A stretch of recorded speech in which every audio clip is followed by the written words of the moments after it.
Dishonored, for me, first of all, represents adding a new fictional place on the map of important non-existing cities. I draw and I paint, and I was an industrial designer, so technically I was formed to reproduce things that don't exist in a very realistic way. And my tools are mainly light, architecture, and composition. So science fiction cities are my specialty. Industrial designers are again formed and trained to create things that don't exist and to make them appealing. And industrial design in itself is fiction. I specialized in advanced prototypes for non-existing cars, which are absolutely dream objects. And that's why the training is very useful. And historically, people like Sid Mead, who's designed Blade Runner, was an industrial designer, and he had the attention to detail and to craftsmanship to make up a world and make it very believable. So it's a very obvious relationship between science fiction and industrial design. So in Dishonored, you play a supernatural assassin in a steampunk city called Dunwall. And the game has what I would describe as a non-photorealistic art style, led by Sebastian Maton and Victor Antonov. When we first started the project, Raph and I kept saying, this is London 1666. It was the last year of the plague and the year of the Great Fire. The city of London at that point is pivotal to the world and pivotal to history. The early creative influences were historical architectural pictures of London and maps of London. Start with a location. Where is this taking place? All kinds of representations from different artists, painters, photographers, and filmmakers. As a visual designer, Victor works kind of like a historian. He really proceeds with what-if scenarios. So, okay, what if instead there was this event happen in history? We looked at specific rooftops, specific smokestacks, and facade ornaments that were very specific only to London and to no other city. When the first design come back is that it looks very real, even though it's not, but it's kind of believable because our brain kind of processes it in a way which just looks like, oh wow, that looks like a place that could exist. And that's why I think his methodology is so powerful to people.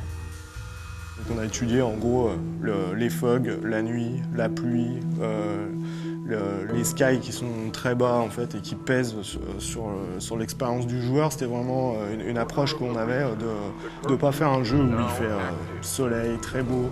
C'est comment infiltrer la lumière, donc c'est tout ce qu'on a étudié en allant à Londres. Ensuite, pour le retranscrire dans le jeu, il a fallu faire un petit peu de développement technique pour essayer de modifier la façon dont réagit la lumière avec les éléments du jeu vidéo, c'est-à-dire dans le brouillard, si on peut faire des haze et faire bloomer nos lights.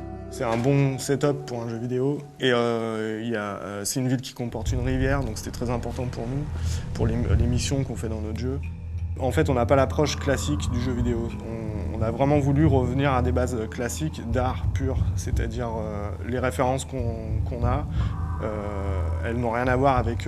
on ne fait pas de recherche sur Google, on ne cherche pas à faire de choses génériques, on veut vraiment créer quelque chose d'unique.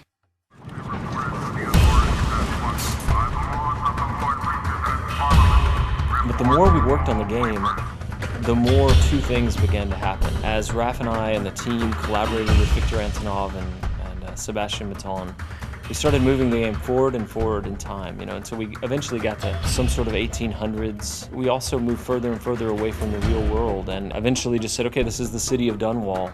We were somewhere in this time period where there's a lot of technology, but there's a lot of mechanical technology going on. So we based everything on suspension, steam, and basic fuel. We wanted to bring some rock and roll into that and some modern elements. So we started adding more science fiction element, pulling it forward in time and including technologies from probably mid-19th century. So this was just one foundation, one layer. Up on this layer we built what happened to the city 30 years later, 70 years later, etc. Technology and the machines in Dishonored have again a specific narrative function. They tell the story of the ruler of the country who has a flair for industrial design and progress. So he's building bridges and buildings and fences and devices to modernize the city and to crush and oppress people as well.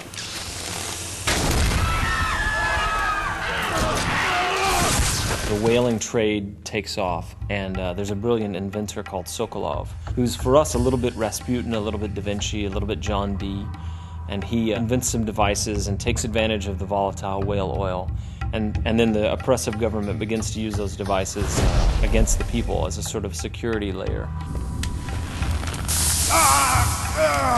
The whale oil industry in Dishonored is manifested and represented through visual elements and design elements like ships and boats, and all that suggests that the world is bigger than the city, and you have an ocean, and you have foreign different lands, and maybe colonies. So you have these mysterious ships bringing these strange animals because they're not regular whales; they're Dunwall whales. So you see them through harbors and rivers and through the coast, and the whale ships expand the scope of the city. The characters and the character design in Dishonored are no different than the architectural design on the design of the light. We wanted to get into the identity of these characters. We looked into British morphology. How are the eyes set? How's the nose? How's the skin? Play with the grotesque and with the beautiful, and we stylize this into a variety of very real faces that have a backstory and a meaning to them. On a travaillé avec des gens un peu à travers toute l'Europe et qui étaient vraiment des spécialistes en fait de l'anatomie pour essayer de ne pas perdre l'intention qu'on avait mis dans les visuels au départ.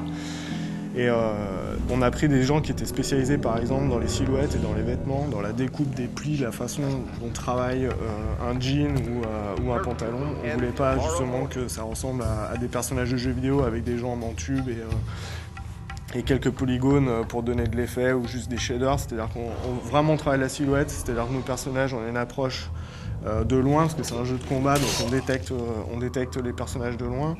Et on a besoin aussi d'avoir un fort caractère quand ils sont très près. Ce qui rend vraiment les personnages de Dishonored uniques, c'est le fait qu'on a voulu les typer dès le début. En fait, on est parti dans cette stylisation.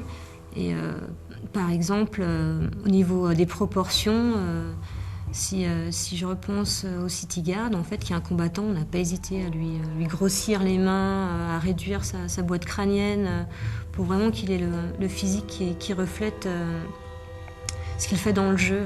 Et à l'opposé, on a par exemple les aristocrates qui sont beaucoup plus élancés, avec des fronts plus hauts, qui sont assez hautains, en fait, qui ont des visages vraiment durs.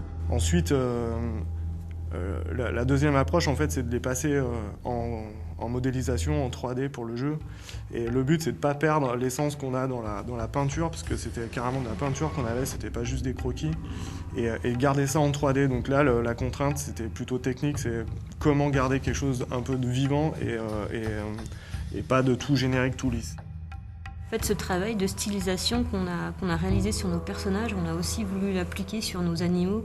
C'est pas des animaux qu'on a l'habitude de voir, ils sont vraiment particuliers.